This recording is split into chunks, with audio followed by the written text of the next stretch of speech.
अपना सप्ताह परिवर्तन हो रहा है। आज हम भाव तीर्थों की तरफ जाएंगे, क्योंकि वहां पर हमारा पहुंचना चातुर्मास में संभव नहीं है।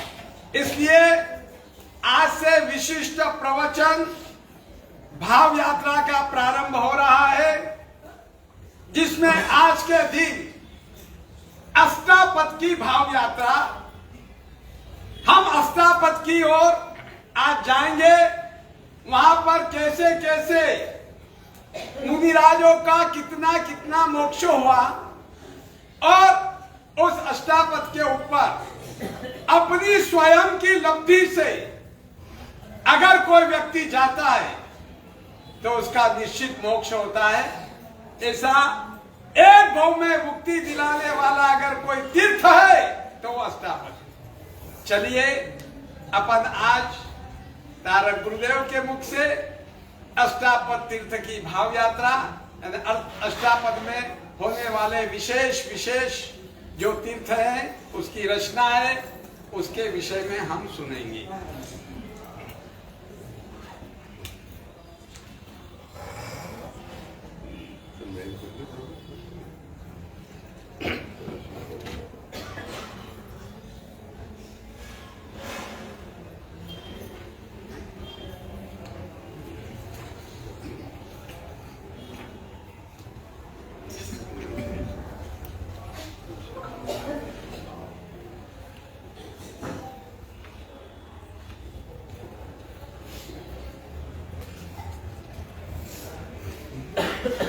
पुण्यवंतों,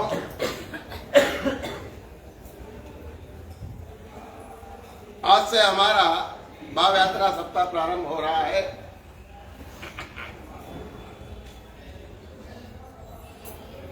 ये भारत देश संतों और महंतों का देश है। जहां पर संत और महंत होंगे वहां तीर्थ और मंदिर का होना स्वाभाविक है।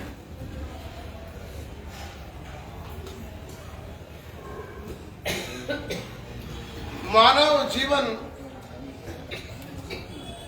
विषय और कसाय के बीच प्रवाहित है। जैसे नदी दो किनारों के बीच में बहती है, वैसे मानव जीवन भी विषय और कसाय के प्रवाह में चलते रहता। उन विषय कसाय के कचरों को दूर करने के लिए और साफ करने के लिए हमारे यहाँ पर तीर्थ यात्राओं का आयोजन होता रहा है।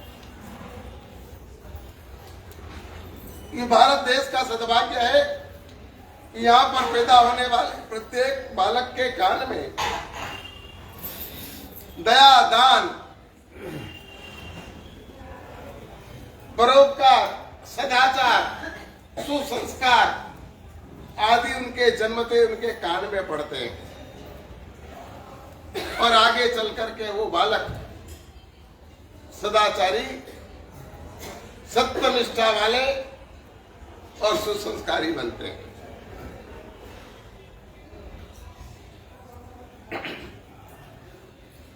हम यहाँ पर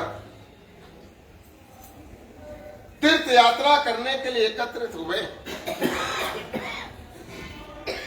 इससे पहले एक महत्वपूर्ण बात मैं आपको बताना चाहता हूं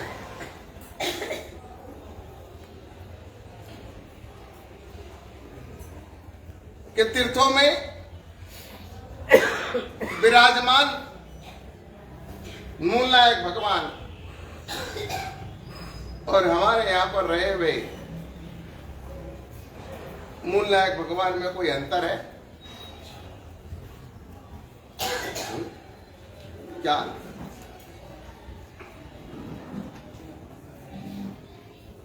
जितनी रिद्धि सिद्धि समृद्धि और जितने गुण हमारे मंदिर में विराजमान दादा शांतिनाथ के हैं, उतने ही गुण तीर्थों में रहे हुए तीर्थंकर परमात्माओं के पास भी है। तो फिर हम तीर्थ यात्रा क्यों करते हैं? हम तीर्थ यात्रा करने क्यों जाते हैं? तो उसका कारण बतलाते हुए हमारे ज्ञानी भगवंतों ने हमें स्पष्ट रूप से निर्देश दिया कि एक सैनिक है, वो सैनिक अपनी सेना की वेश पहनकर और जब सीमा पर खड़ा होता है तो उसका रुबाब कुछ अलग होता है, मगर वही सैनिक हमारे गांव के चौराहे पे आके खड़ा हो तब उसके रुबाब में बहुत अंतर होता है। तो तीर्थों में और हमारे गांव के मूल नायक भगवान में ये अंतर है। तीर्थों के मूल नायक दादा वो ऐसे क्षेत्र में विराजमान हैं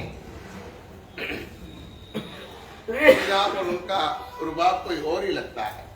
भगवान आदिनाथ दादा पालीताना में हम जाते हैं तो उनकी प्रतिमा को देख करके हमें लगता है कि स्वर्ण देश के राजा यहाँ पर विराजमान है।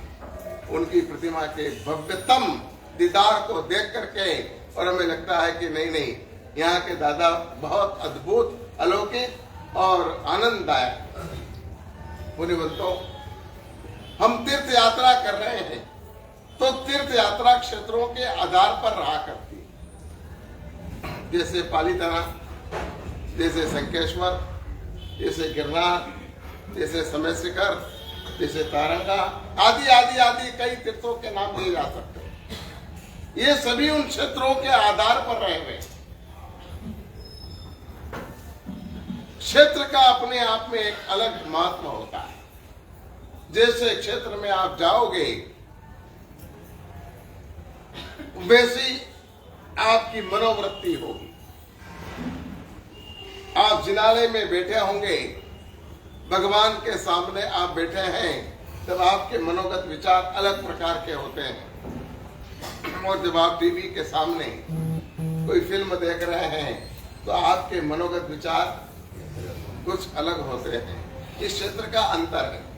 एक क्षेत्र आपके घर का है और एक क्षेत्र तीर्थ का है।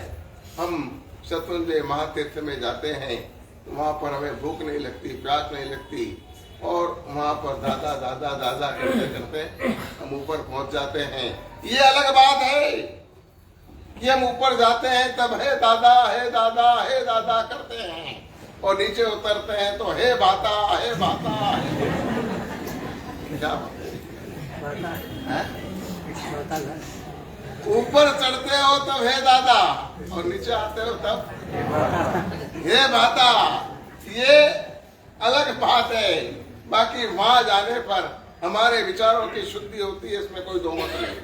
क्षेत्रों के प्रभाव को बतलाने के लिए हमारे यहाँ पर एक श्रवण कुमार का प्रसंग बहुत अच्छा आता। श्रवण कुमार अपने माता पिता का परम भक्त था और वो माता पिता को कावड़ में बिठा करके 68 तीर्थों की यात्रा पर निकल पड़ा। जब वो डंडक अरण्य में आया और डंडक अरण्य में उसने प्रवेश किया, उस समय उसके विचारों में परिवर्तन आया। उसने अपने माता पिता की कावड़ नीचे रख दी और कहा कि मैं तुम्हारा नौकर नहीं हूं कि तुमको मुफ्त में उठा करके और घुमाता रहा। आज तक मैंने तुमको जितने तीर्थों में घुमाया है उसका सबका मुझे मेहनताना चाहिए। उस समय संपूर्ण भक्ति वाले पुत्र में ऐसे विचारों का परिवर्तन जानकर अनुभवी माता पिता ने कहा कि बेटा तेरी बात सही है, तुझे मेहनताना मिलना चाहिए और हम देंगे, मगर इस जंगल में हम पैसा कहां से लाए। एक बार तू जंगल हमें पार करवा दे, उसके बाद हम तुझे जरूर तेरा मेहनताना देंगे। और श्रवण कुमार ने वहां से उस दंडक अरण्य नामक क्षेत्र में से उनको वहां से जंगल पार करवाया और जंगल पार करवाते उसे अपने किए पर बड़ा पछतावा। उसने माता पिता के चरणों में गिर के कहा कि मुझे क्षमा करना, अनंत उपकारी ऐसे माता पिता से मैंने मेहनताना मांगा, मेरी बुद्धि क्यों भ्रष्ट हो गई। तो माता पिता ने कहा, अनुभवी माता पिता ने, कि बेटा ये तेरा नहीं, इस क्षेत्र का प्रभाव है। ये दंडक अरण्य है, यहाँ पर घोर हिंसा हुई है और इसलिए इस क्षेत्र में आते ही अच्छे अच्छे लोगों का विचार बदल जाता। तो पुण्यवंतों, ये क्षेत्र का प्रभाव।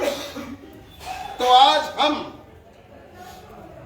अक्षय क्षेत्रों में रहे हुए तीर्थों की यात्रा करने के लिए उपस्थित हुआ। हमने आज चयन किया है अष्टापद तीर्थ की भाव यात्रा। अष्टापद तीर्थ की हम आज भाव यात्रा करेंगे। अब बतलाइए, इस अवसर्पिणी काल में सबसे ज्यादा महत्वपूर्ण तीर्थ कौन सा है?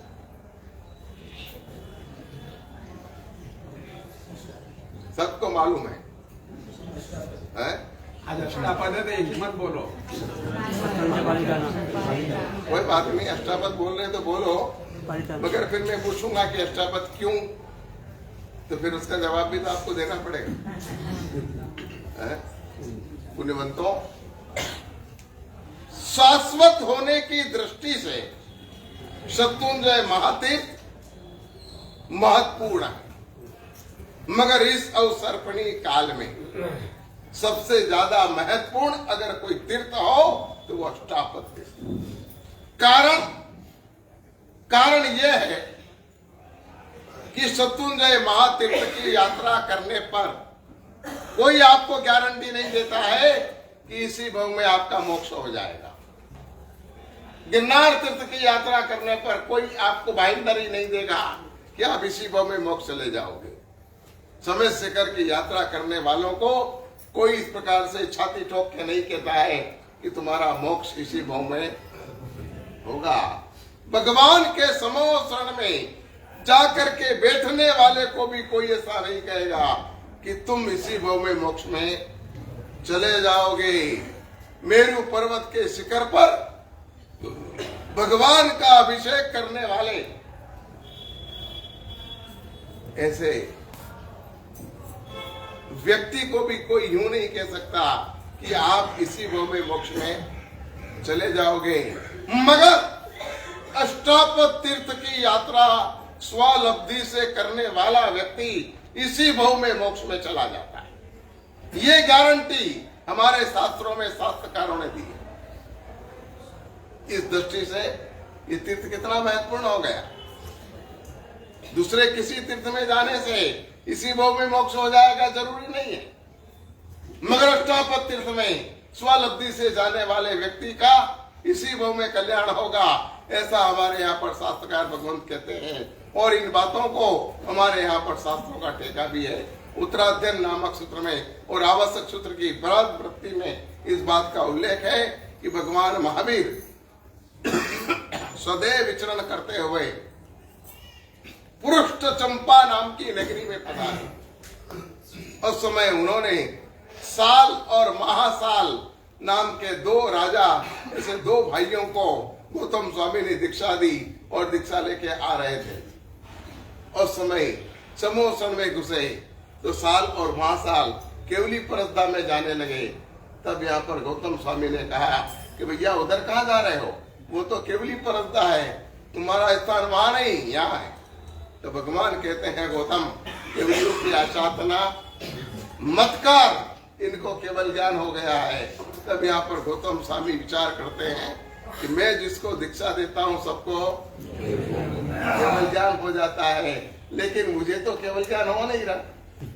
तो वो भगवान से पूछते हैं, भगवान मेरी आत्मा का कल्याण कब होगा, मेरा मोक्ष होगा कि नहीं? तब भगवान कहते हैं कि हे गौतम, स्वलब्धि से जो व्यक्ति अष्टापद तीर्थ की यात्रा करता है उसका मोक्ष उसी भव में हो जाता है। ये भगवान महावीर के मुख से निकले शब्द हैं जो मैंने अभी आपको बताया कि एक तीर्थ ऐसा है जो हमें मोक्ष की गारंटी देता है। उसके बाद गौतम स्वामी ने अष्टापद तीर्थ की यात्रा की। सूरज की किरणों को पकड़कर तिर्यन जम्बू देवों को वहां पर पुंडरीक कंडरीक अध्ययन के द्वारा प्रतिबोधित किया। जग चिंतामणि नामक सूत्र की वहां पर उन्होंने रचना की। और इसके बाद जब वो नीचे उतरे तो 503 तापस तपस्या कर रहे थे। उन्होंने सोचा कि हम यहाँ पर वर्षों से तपस्या कर रहे हैं, लेकिन ये दृढ़काय हाथी जैसे शरीर वाला गौतम स्वामी कैसे थे? गोल मटोल मेरे जैसे गोल मटोल करे। तब यहाँ पर देखा कि ये दृढ़काय वाला कैसे चढ़ेगा। हम वर्षों से यहाँ साधना कर रहे हैं, मगर सूरज की किरण को पकड़कर गौतम स्वामी ऊपर चढ़ गए। तब तापस ने सोचा कि यहाँ पर टाइम बिगाड़ने के बजाय ऐसे व्यक्ति को गुरु बना लो, जल्दी कल्याण होगा। और इसके बाद फटाफट तीनों बार में 1500 तापसों को केवल ज्ञान हुआ। गौतम स्वामी ने कहा चलो मेरे गुरु के पास। तो वो आपके भी गुरु, और वो आपके गुरु कैसे होंगे? ऐसा सोचते हुए उन 500 को केवल ज्ञान, फिर 500 को वहां पर लब्धि से पारना करवाया अंगूठा रख करके। तो 500 को वहां केवल ज्ञान हुआ। और जब दुंदुभी का नाद बज रहा था, तब यहाँ पर गौतम स्वामी ने कहा देखो वो ऊपर समोसन में बैठे मेरे गुरु भगवान, वो मेरे गुरु महाराज हैं। तो उनको देख करके 500 को केवल ज्ञान हुआ। ये सारी घटनाएं इस अष्टापद पर्वत से जुड़ी हुई है। और भगवान ने स्वयं ने कहा कि इस तीर्थ की यात्रा करने वाला व्यक्ति तद्भव मोक्षगामी। यानी ये तीर्थ कितना महत्वपूर्ण हो गया। अब एक बात यहाँ पर अपने को समझना है कि हमने भाव यात्रा का मार्ग क्यों चुना। चूंकि इस भाव में हम अष्टापद तीर्थ की यात्रा नहीं कर सकते। क्यों नहीं कर सकते? कि अगर हम इस तीर्थ की यात्रा कर लें तो हमारा भी मोक्ष इसी भाव में हो जाए। मगर मोक्ष में जाने के लिए हमारे पास ऐसा संज्ञान बल चाहिए, हमारे पास ऐसा संज्ञान बल होना जरूरी है। और वो संज्ञान बल हमारे पास नहीं है, इसलिए हम स्वलब्धि से उस तीर्थ की यात्रा नहीं कर सकते हैं। और जब साक्षात उस तीर्थ की यात्रा नहीं कर सकते तो हमने इसलिए यहाँ पर एक मार्ग चुना कि हम क्यों न भाव यात्रा करने के द्वारा उस तीर्थ को वंदना करें। पुण्यवंतों, हम यहां से थोड़े आगे बढ़ते हैं। ये अष्टापद तीर्थ क्यों बना? इस तीर्थ को बनने के पीछे कारण क्या है? कई दुनिया में पहाड़ है, कई गिरिमालाएं हैं। उन गिरिमालाओं को तीर्थ का दर्जा नहीं मिला और अष्टापद गिरी को तीर्थ का दर्जा मिला। उसके पीछे का कारण क्या है? तो हमारे यहाँ पर बताया कि उसका कारण है भगवान ऋषभ और उनका निर्वाण कल्याणक। भगवान ऋषभ का निर्वाण कल्याणक अष्टापद गिरी पर हुआ, इसलिए तीर्थ भरत राजा के द्वारा बनाया गया और यहाँ पर भगवान की प्रतिमाएं प्रतिष्ठित की गई। ये तीर्थ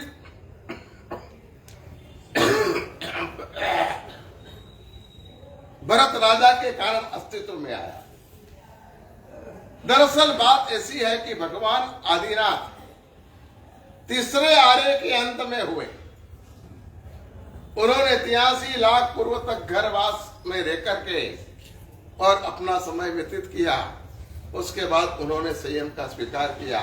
1000 साल तक उन्होंने छद्मस्त अवस्था में रहकर साधना की और उसके बाद उनको केवल ज्ञान हुआ। और केवल ज्ञान होने के पश्चात 84 लाख वर्ष का उनका आयुष्य था। वो आयुष्य पूरा होने आया, तब यहाँ पर भगवान ऋषभ सीधे अष्टापद गिरी पर पधार गए। उनके साथ गंधर्व भी गए, उनके साथ मुनि भी गए। पुंडरीक स्वामी तो पहले ही शत्रुंजय महातीर्थ पर भगवान की आज्ञा से निर्वाण को प्राप्त हो चुके थे। ये मुनि गण वहां पर पहुंचा। उस समय भगवान आदिनाथ ने वहां पर 6 दिन का अनशन स्वीकार किया। पर्वत रक्षकों ने भरत राजा से आकर के निवेदन किया कि आपके पूज्य पिताजी और प्रथम तीर्थंकर भगवान ऋषभ ने अष्टापद गिरी पर अनशन स्वीकार किया। जब ये बात भरत राजा ने सुनी तो सुन करके उनको बहुत आघात लगा, उनको बहुत दुख लगा। एक तो उनका सांसारिक रिश्ता था, वो उनके पिता थे, और दूसरा तीर्थंकर थे। तो भरत राजा ने जब ये बात सुनी तो वो सिंहासन से उठ करके दौड़े। न तो उन्होंने पैर में चप्पल पहरी, न पादुका, न पगड़ के पहने, न पालकी ली, न घोड़े पर बैठे, न हाथी आदि का प्रयोग किया। वो तो इतने उतावले होकर के और दौड़े और दौड़ते दौड़ते तत्काल अष्टापद पर पहुंचे। परंतु उससे पूर्व तो परमात्मा ऋषभ वहां पर अनशन स्वीकार कर चुके थे। भरत राजा ने 6 दिन तक परमात्मा की परिचर्या की, कुछ नहीं खाया, कुछ नहीं पिया, न वो रात को सोए, सारे दिन रात परमात्मा की सेवा भक्ति करते रहे। और 6ठे दिन परमात्मा ऋषभ स्वयं उनके 98 पुत्र और 8 पुत्र, इन सब का इस अष्टापद गिरी पर निर्वाण। उस समय भरत महाराजा इतनी जोर से चिल्लाए कि कान फट जाए। उस समय सोदर्भ इंद्र ने सोचा कि भरत राजा बहुत ज्यादा शोक मग्न हो गए, क्योंकि जितना आघात होता है उतना ही प्रत्याघात बाहर आता है। यह आघात का प्रत्याघात था। उन्होंने सोचा कि अगर ऐसा ही रहा तो भरत राजा को अटैक भी आ सकता है, कुछ भी हो सकता है। इसलिए इनकी स्थिति ना बिगड़े और इनका शोक कम हो, ऐसा कुछ मैं प्रयास करूं। इसलिए सोदर्मेंद्र उनके सामने बैठ करके रोने लगे। करोड़ों देवता वहां पर उपस्थित थे, वो सब भी वहां पर आकर के रोने लगे और उनको रोते हुए देख करके भरत राजा को रोना आ गया। ये इस अवसर पर काल की पहली घटना कि कोई व्यक्ति रोया हो, क्योंकि उस जमाने में कोई दुखी नहीं था, कोई तकलीफ ही नहीं थी। सुख सुख और सुख में लोग निमग्न थे। रोना क्या होता है लोगों को पता नहीं था। तो पहली घटना भरत राजा के द्वारा इस भरत क्षेत्र में रोने की प्रारंभ हुई और भरत राजा भी उनको देख करके, आप सब अच्छी तरह से अनुभवी हो, अगर कोई आपके यहाँ पर कुछ गमी आदि कुछ भी हो जाए और कोई रोने लग जाए तो उसको देख के आपके भी आंख में आंसू आ जाते हैं। और जब आंसू टपकते हैं तो हमारा दुख कम हो जाता है। भरत राजा का दुख कम हुआ और उनके ऊपर आई हुई आफत टल गई।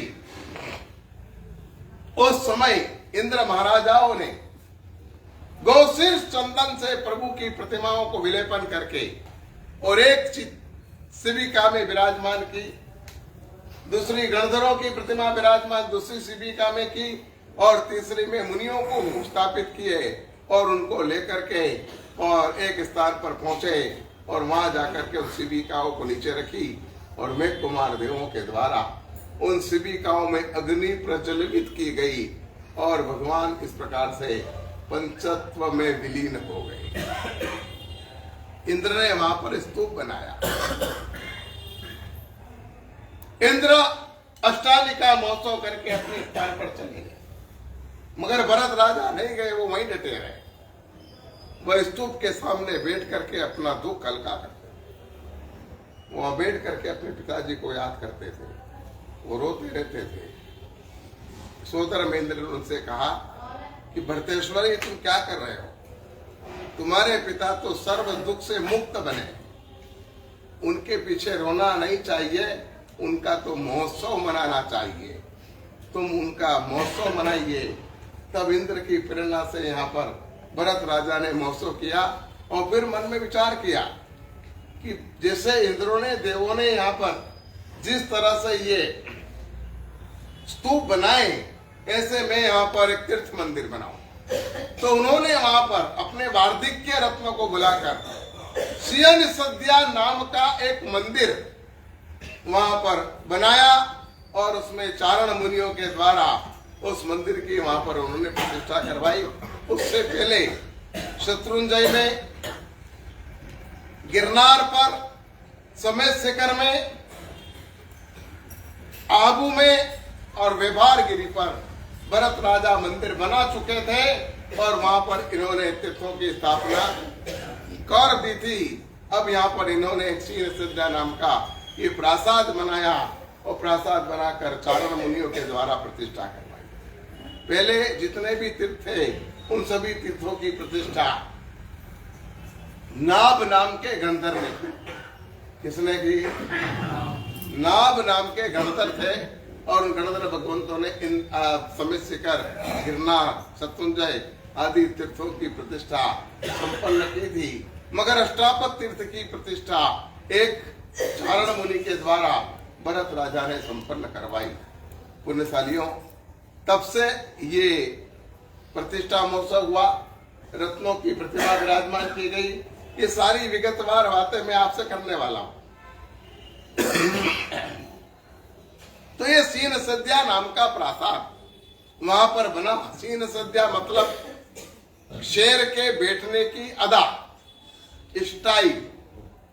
शेर जिस स्टाइल से बैठता है वैसा उन्होंने वहां पर मंदिर बनाया, उसका नाम सीन सद्या प्रासाद पड़ा। अब यहाँ पर इतनी प्राथमिक भूमिका हमने सुनी। इन सारी बातों का उल्लेख हेमचंद्र सरस्वती जी महाराज ने अपने अपने ग्रंथों में किया है और उन्होंने इस पूरे तीर्थ मंदिर में क्या क्या व्यवस्था है और कैसा ये मंदिर है, कितना लंबा है, कितना चौड़ा है, कितना ऊंचा है, इसके कितने स्तंभ हैं, इसके कितने इसके कितने मंडप हैं, वो सारी बातें यहाँ पर इन्होंने की है। पुण्यशालियों, इतनी बात हमने अभी आपको सुनाई। अभी आगे हम आपको सुनाने वाले हैं कि यह स्थापित आखिर है कहाँ। ये सब बातें तो हमने सुन ली, मगर ये अष्टापद अभी वर्तमान में कहाँ पर है, हमारे शास्त्र क्या कहते हैं और आधुनिक शोधकर्ता क्या कहते हैं, वो सारी बातें अभी मैं थोड़ी देर में आपको बताना चाहता हूँ, बताऊंगा। इसके पूर्व हम अष्टापद गिरी को या नमन करें, वंदन करें। इसके कुछ श्लोक अपने पास हैं, उन श्लोक के द्वारा श्लोक बोलेंगे और जब अष्टापद गिरी को कोटि कोटि वंदना, तो ये आखिरी लाइन, चौथी लाइन आप सबको बोलना है और अष्टापद गिरी को भाव यात्रा के द्वारा अपने को नमन करना है ताकि ये लाभ अपने को प्राप्त हो। जो शत्रुंजय से 5,55,000 दूर है, इस तीर्थ के लिए अंतस्थल से बहुमान भाव भरपूर है। बस 8 योजन है जो तीर्थ अयोध्या नगर से, ऐसे श्री अष्टापद गिरी को कोटि कोटि, ऐसे श्री अष्टापद गिरी को कोटि कोटि वंदना।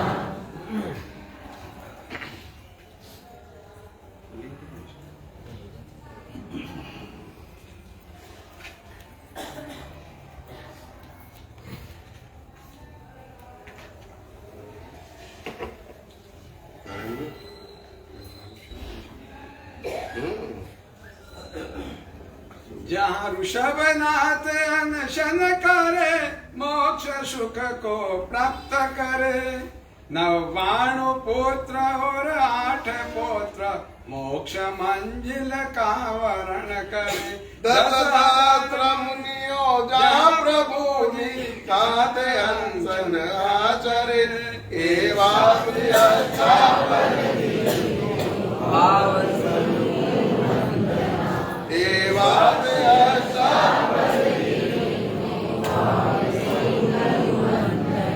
स्तूप बनाए इंद्र ने, दीनाल बनाए भरतेश्वर ने।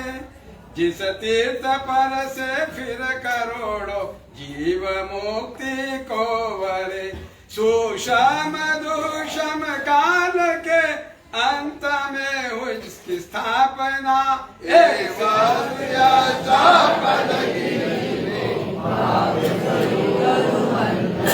नर नारी दे निज शक्ति थी, आते तनी यात्रा करे। ते तेज भव मां शाश्वती, निर्वाण संपत्ति वरे श्री वर्धमान दिनेश्वरे ए विधि दीचे देशना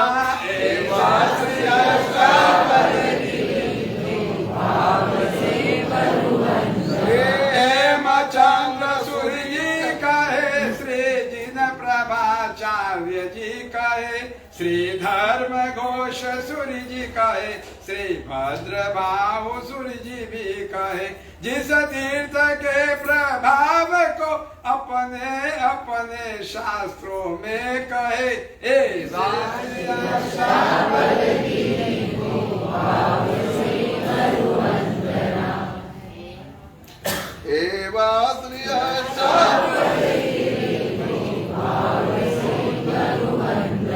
पुण्यशालियों, अब हमें ये समझना है, ये देखना है कि ये हमारा अष्टापद तीर्थ कहाँ आया। बताइए, आपको पता है कि अष्टापद तीर्थ कहाँ आया? अयोध्या से 8 योजन अयोध्या से। तो अभी आप जा सकते हैं अच्छी तरह से। अरे 8 अयोध्या से 8 योजन अगर दूर है तो 8 योजन कितना हुआ?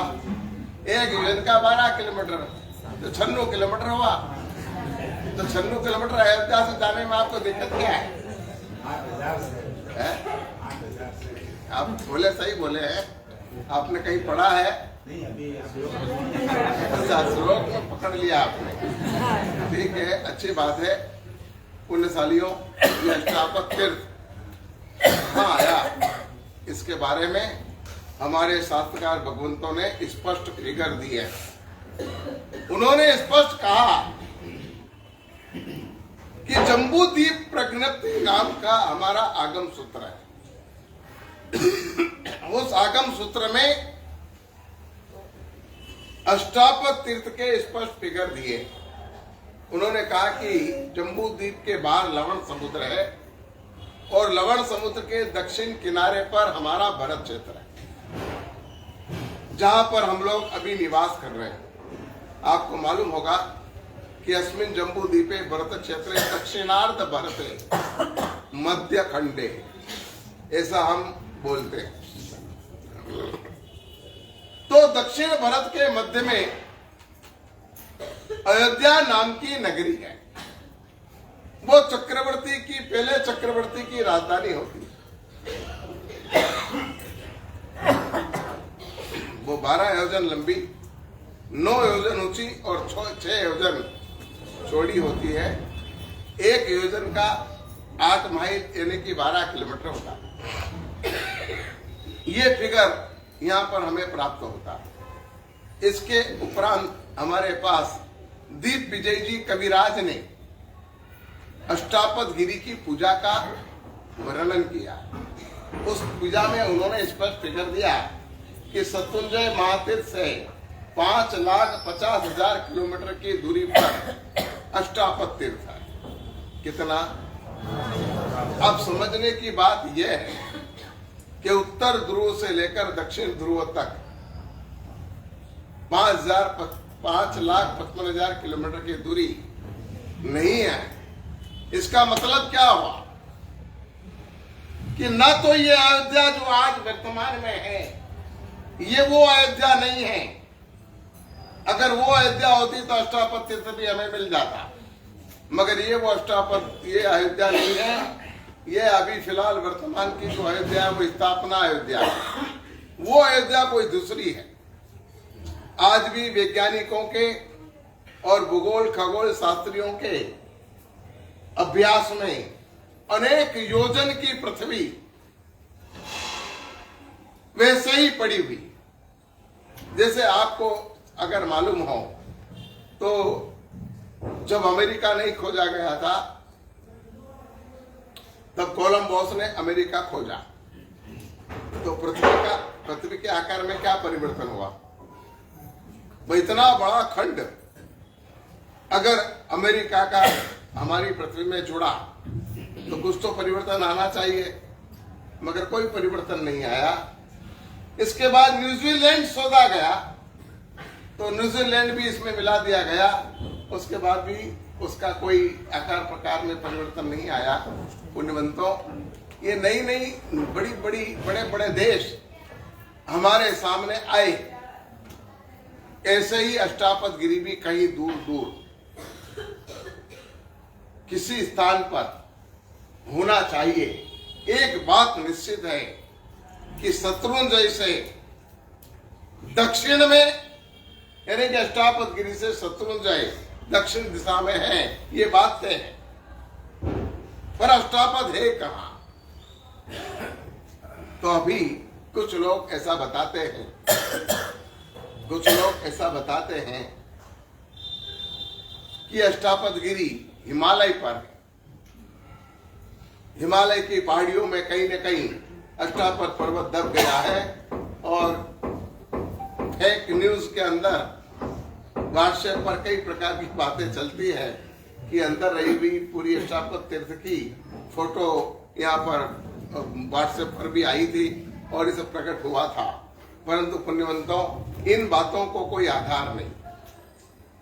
इसके सामने हमारे शास्त्र यहाँ पर स्पष्ट फिगर देते हैं, अगर इतने किलोमीटर दूर है तो वो ये नहीं है, ये बात निश्चित हो जाती है। और इसीलिए वैज्ञानिकों और भूगोल खगोल शास्त्रियों के लिए ये नगरी को ढूंढना या ये तीर्थ मंदिर को ढूंढना एक पेचीदा प्रश्न बना हुआ, नहीं तो अभी तक उन्होंने कब से इसको ढूंढ लिया होगा।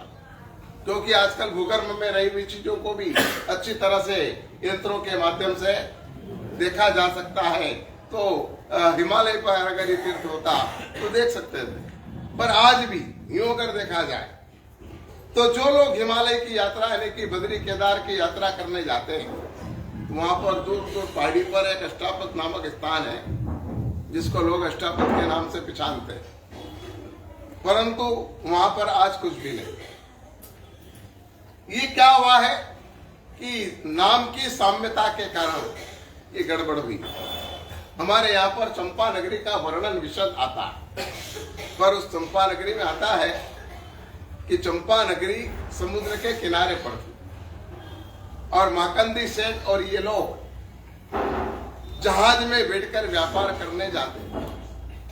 अभी आज जो चंपा नगरी है उसके पास तो गंगा नदी, समुद्र नहीं है, तो वो चंपा कहाँ गई?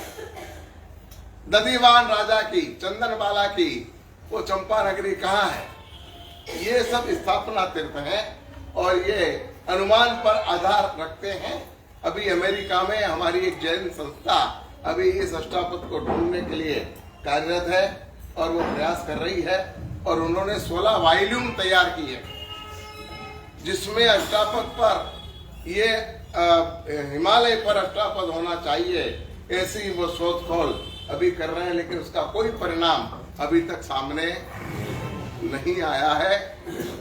अब ये जब आएगा तब की बात है, मगर हमारे शास्त्र तो स्पष्ट कहते हैं कि वो अष्टापद गिरी दूर दूर कहीं दक्षिण पश्चिम में आगे आगे खूब दूर पर ये रहा हुआ है। ये कहाँ है इसका आज कोई अता पता हमारे पास नहीं है। पुण्यवंतों, ऐसे अष्टापद गिरी की यात्रा हम इसीलिए भाव यात्रा के रूप में करना चाहते हैं। अब यहाँ पर इस अष्टापद तीर्थ पर जो सीन सद्या नाम का प्रासाद बनाया गया, जो भरत राजा के द्वारा इस सीन सद्या नाम का प्रासाद बना, इसकी कुछ विगतें हम जाने उससे पहले हम इतिहास के आईने में चलेंगे, क्योंकि यहाँ से हम जाएंगे अष्टापद गिरी तो हमें समय तो लगेगा। अभी का अभी तो हम यहाँ से उड़े और वहां उतर गए, ऐसा तो कुछ होने वाला नहीं है। तो हम अष्टापद गिरी के लिए अब जा रहे हैं और अष्टापद गिरी पर जो घटनाएं बनी हैं उन घटनाओं के बारे में थोड़ी सी हम जानकारी लें और अंत में फिर हम सीन सद्या प्रासाद में जाकर वहां पर रहे हुए तीर्थंकर परमात्माओं को हम भक्ति पूर्ण भाव से नमन हम करेंगे। पुण्यवंतों, ये वो अष्टापद गिरी है जहां पर भरत राजा ने जब भगवान आदिनाथ वहां पर समोह सरे थे तो एक प्रश्न पूछा था कि भगवान, आपकी तरह अभी वर्तमान काल में, इस अवसर्पिणी काल में कोई ऐसा तीर्थंकर का होने वाला जीव है आपकी पर्दा में? तब भगवान आदिनाथ ने कहा था कि हाँ भरतेश्वर, तेरा पुत्र और मेरा पौत्र मरीचि इस अवसर्पिणी काल में आखिरी तीर्थंकर होगा। मुका नगरी में वो चक्रवर्ती बनेगा और वो वासुदेव भी बनेगा। अभी वो दीक्षा से त्रसित है और तिडंडी के वेश में रहता है, मगर उसका भावी बड़ा उज्जवल है। यानी इस अष्टापद गिरी पर इतिहास के आईने में देखें तो मरीचि का भविष्य खुला था। यानी कि भगवान महावीर का आने वाला जो भविष्य है वो भगवान आदिनाथ ने यहाँ पर खोल के रखा था। और साथ में उन्होंने उस समय 12 चक्रवर्ती, 9 वासुदेव, प्रतिवासुदेव, बलदेव आदि के जीवन चरित्र भी वहां पर भगवान ऋषभ ने इनको बताए थे। उस समय भरत राजा मरीचि के पास गए थे और मरीचि से कहा था कि ये मरीचि, मैं तेरे इस वेश को वंदन नहीं कर रहा, मगर भगवान ऋषभ ने तेरा आत्मा भविष्य में तीर्थंकर बनेगा। यानी आज तू द्रव्य तीर्थंकर है, कल तू भाव तीर्थंकर बनेगा। मैं तेरे भाव तीर्थंकर बने को नमन कर रहा हूं। और ऐसा करके भरत राजा ने उसको नमन किया। भरत राजा चले गए, लेकिन उस समय भगवान के पौत्र ऐसे मरीचि को अहंकार जागृत हुआ। उसके मन में एक अहम का भाव आया कि देखो मेरा कुल कितना उत्तम है। मेरे दादा पहले तीर्थंकर, मेरे पिता पहले चक्रवर्ती और बंदा पहला वासुदेव। बड़ी बड़ी सारी पदवियां हमारे कुल में। मैं चक्रवर्ती बनने वाला हूं, मैं तीर्थंकर बनूंगा, मैं वासुदेव बनूंगा। मेरा कुल कितना उत्तम है। ऐसा करके और अहंकार के नाद में आकर के उन्होंने थोड़ा सा नृत्य किया। उस समय कहते हैं कि भगवान महावीर के आत्मा ने नीच गोत कर्म बांटा। कौन सा कर्म? क्या गलत अहंकार किया था भाई? क्या गलत था? गलत था कुछ? गलत क्या था? उसने जो अहंकार किया था वो गलत चीज का अहंकार था। वो सब चीजें उसके पास उपलब्ध थी। क्या थी? वो सारी चीजें वहां होने वाली थी और उसका कोई उन्होंने गलत अहंकार नहीं किया था। वो सब चीजें गलत नहीं थी, सच थी, मगर अहंकार होने के कारण उनको नीच गोत कर्म बांधना पड़ा। आपके पास तो कुछ भी नहीं होता और फिर भी फाका कितना बड़ा रखते हो, अहंकार कितना बड़ा रखते हो। कुछ है आपके पास अहंकार करने जैसा? अभी एक सेठ की बात बताऊं आपको। वो गांव की तरफ आ रहे थे और रास्ते में एक व्यक्ति मिला। सेठ जी, सेठ ने गाड़ी रोकी। क्या बात है? बोले आप गांव में जा रहे हो? बोले हाँ। कि मुझे भी ले चलो ना। सेठ ने गाड़ी में बिठा लिया। उस समय लोगों की मदद करना ये लोगों के स्वभाव में था और अपनी गाड़ी में लोग बिठा लेते। आज तुम्हारी गाड़ी में अगर कोई कहे, तुम कहो कि मैं पुणे जा रहा हूं, तो मुझे कहो सीट खाली है कहीं? कि नहीं सब भरी हुई, पूरी गाड़ी खाली है, तो जाने वाला अकेला है, मगर हम किसी को साथ ले जाना नहीं चाहते। सेठ ने कहा बैठ करके गाड़ी पुरपाट चली और चलते चलते चलते गांव आया। गांव के बाहर सेठ ने कहा ये गाड़ी के दरवाजे बंद कर ले, खिड़कियां बंद कर, कांच लगा ले। बोले सेठ कितनी गर्मी लग रही है यार, क्या कांच लगा ले, इतनी तो गर्मी पड़ रही है। बोले कांच लगा, मेरी इज्जत का सवाल है। बोले कांच के साथ आपकी इज्जत का क्या सवाल है? बोले बेवकूफ, अगर कांच खुले रहेंगे तो लोगों को पता चल जाएगा कि मेरी गाड़ी एयर कंडीशन नहीं है। क्या पता चल जाएगा? अगर कांच बंद है तो हर आदमी सोचेगा कि इनकी गाड़ी ऐसी है।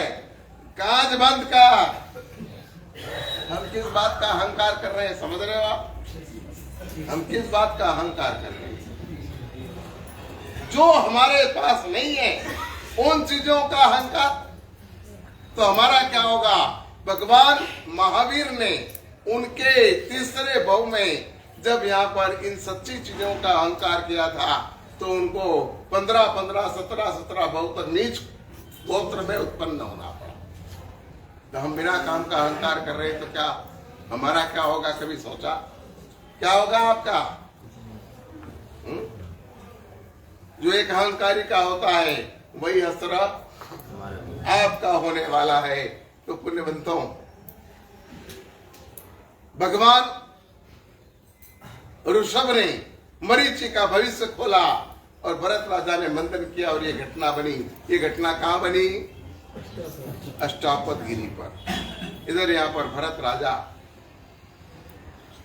साधना करने के लिए निकले। 60,000 साल तक उन्होंने दिग्विजय किया और 6 खंड के राजा महाराजाओं को जीता। और जीत करके जब वो वापस अयोध्या लौटे तब उन्होंने सुंदरी को याद किया कि सुंदरी कहाँ है? तब यहाँ पर लोगों ने कहा ये आपके सामने तो खड़ी सुंदरी। बोले ये कहा तो रस नितरती सुंदरी और कहा ये कृष का है सुंदरी। क्या तुमने इसको खिलाया पिलाया नहीं? क्या किया? बोले स्वामी आप जब से गए हैं तब से ये आइंबिल का तप कर रही है। इसको तप करते करते 60,000 साल हो गए। क्यों क्यों कर रही है तप? बोले इसको दीक्षा लेना। दीक्षा ऐसे मिल जाएगी? कितना प्रबल पुरुषार्थ करना पड़ता है दीक्षा के लिए। कितना प्रबल पुरुषार्थ करेंगे जब जाकर के संयम की प्राप्ति होगी। यहाँ पर भरत राजा को जब पता चला कि 60,000 साल से ये सुंदरी तप कर रही है, भगवान ऋषभ ने युगला धर्म का निवारण किया। क्या किया था? बोलता ना युगला धर्म निवारिया प्रभु तण भुवनो सार। भगवान ने युगला धर्म का निवारण किया। कैसे किया? अपने घर से प्रारंभ किया। कैसे किया? तुम तो कुछ पूछते ही नहीं। प्रश्न भी मेरे को करना और जवाब भी है सब मेरे को ही बताना। तो आप लोग क्या करोगे फिर? कैसे किया युगला धर्म का निवारण? उन्होंने उस जमाने में ऐसा नियम था कि युगलिक के रूप में जन्म होता था। एक लड़का एक लड़की जन्म लेती थी, साथ में वो जन्म लेते थे। आज की परिभाषा में हम जिन्हें भाई बहन कहते हैं वो इस तरह के युगल का जन्म होता था और बड़े होकर के वो पति पत्नी का व्यवहार निभाते, उसको कहते हैं युगलिक धर्म। भगवान ने उस युगलिक धर्म का निवारण किया। तो कैसे किया? तो उन्होंने शुरुआत घर से की। भरत के साथ जन्मी हुई ब्राह्मी बाहुबली को दे दी और बाहुबली के साथ जन्मी हुई सुंदरी भरत राजा को दे दी। क्रॉस कर दिया क्योंकि उनको युगला धर्म का निवारण करना है। तो उन्होंने इस प्रथा को बंद करते हुए दोनों भाइयों के साथ जन्मी हुई लड़कियों की अदला बदली करके युगला धर्म का उन्होंने निवारण कर दिया।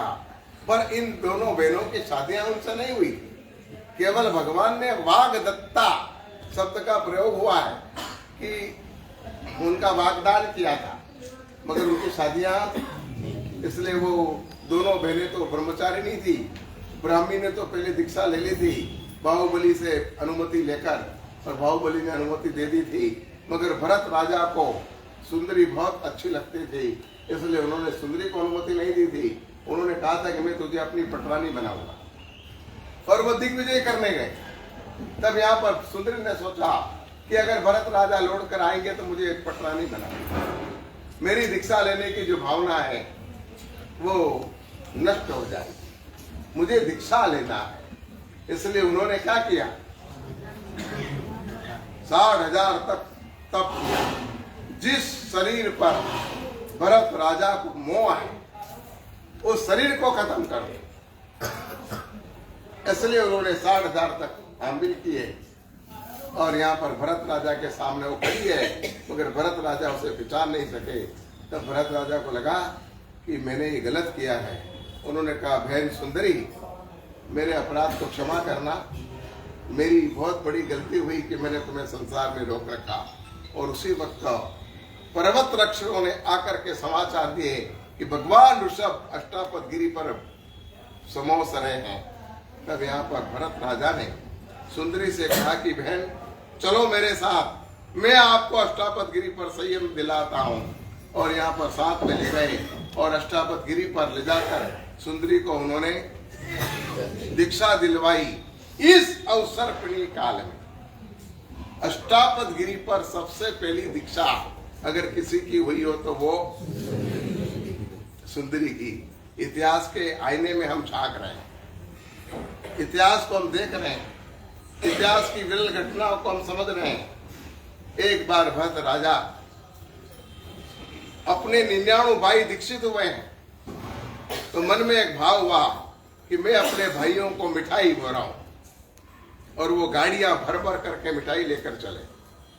वहां पहुंचे, भगवान ऋषभ से प्रार्थना की, भगवान आप मेरे भाई महाराज को भेजो तो मैं उनको ये गोचरी दे रहा हूं। तब यहाँ पर ऋषभ देव परमात्मा ने कहा कि पहले और आखिरी तीर्थंकर के साधुओं को राजा की गोचरी नहीं चलती, राजपिंड का निषेध है, इसलिए हम तेरी गोचरी नहीं लेंगे।